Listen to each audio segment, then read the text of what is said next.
Hi guys, welcome back to my channel Aaru's world. ఇది వచ్చేసి Ellora caves part 2. మీకు ఒక టెంపుల్ ఉంది అని చెప్పాను కదా, దీన్నే కైలాష్ టెంపుల్ అని అంటారు.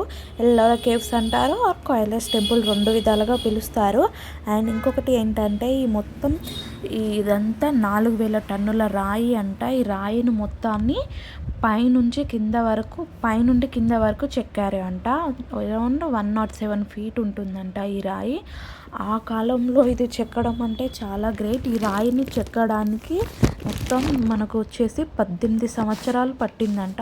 అంటే ఇప్పుడున్న టెక్నాలజీతో పోలిస్తే మనకు కట్టడానికి 150 years పడుతుంది అంట. చూడండి, అప్పట్లో టెక్నాలజీ లేదు, ఏం లేదు. బట్ ఇంత అందంగా ఇంత బాగా ఎలా చెక్కారు అనేదే మనకి షాకింగ్. అండ్ ఏంటంటే మెయిన్ మన ఎల్లోరా కేవ్స్ని కూల్చడానికి అప్పట్లో మన మొఘల్ సామ్రాజ్యానికి చక్రవర్తి అయిన ఔరంగజేబు చాలా ప్రయత్నించాడు.